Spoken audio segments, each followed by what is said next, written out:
The United States has given the green light to start supplying Ukraine with F-16s, but sort of like a kid asking his parents if he can climb Mount Everest, getting permission is the first step, but it's far from the biggest one. And the truth is, there are still some huge obstacles to overcome before Ukraine can operate any fleet of American fourth-generation fighters.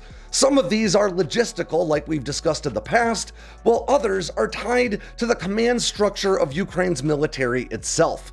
Let's briefly run through some of the biggest challenges Ukraine will have to overcome to operate their own F-16s. Box one.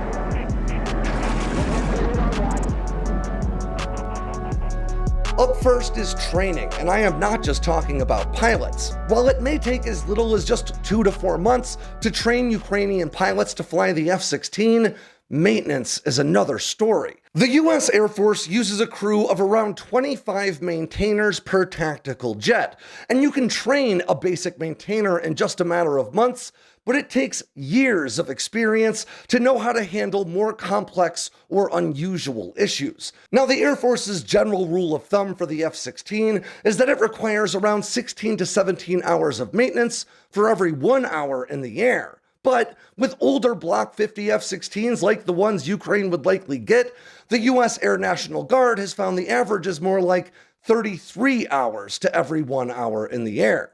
In other words, it'll be very important to have skilled and experienced maintainers, and that's something Ukraine just doesn't have right now. Up next is equipment and supply lines. Not only do Western fighters like the F-16 require specialized equipment to maintain them, but they also require a steady supply of fuel, parts, and munitions. Now, Ukraine is already leveraging some Western munitions, like the AGM-88 HARM and the ADM-160 MALD, but it would need a much more steady supply of this sort of ordnance to be operating a fleet of Western fighters, and they need to be able to maintain those supply lines to keep those F-16s in the air. Up next are well-manicured and well-protected runways. F-16s usually operate from very well-manicured 10,000-foot runways, and you could feasibly operate them from shorter ones in the 6,000 to 8,000-foot range if you wanted to push your luck. There's just one problem. There aren't a ton of airstrips in Ukraine that could support these aircraft, and all of them are well within range of Russian cruise and ballistic missile attacks. Now, obviously, Ukraine would commit air defenses to protecting these aircraft, but no matter how capable your air defense system, they always have a saturation point.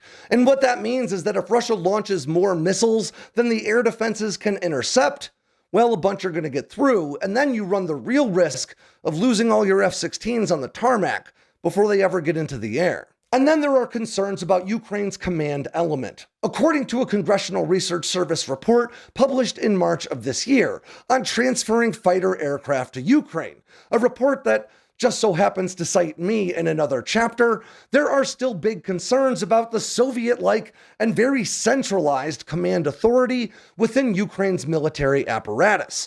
Because all intelligence and command decisions are funneled up to the top, it really slows down the decision-making process and limits the efficacy of quick strikes from platforms like the F-16.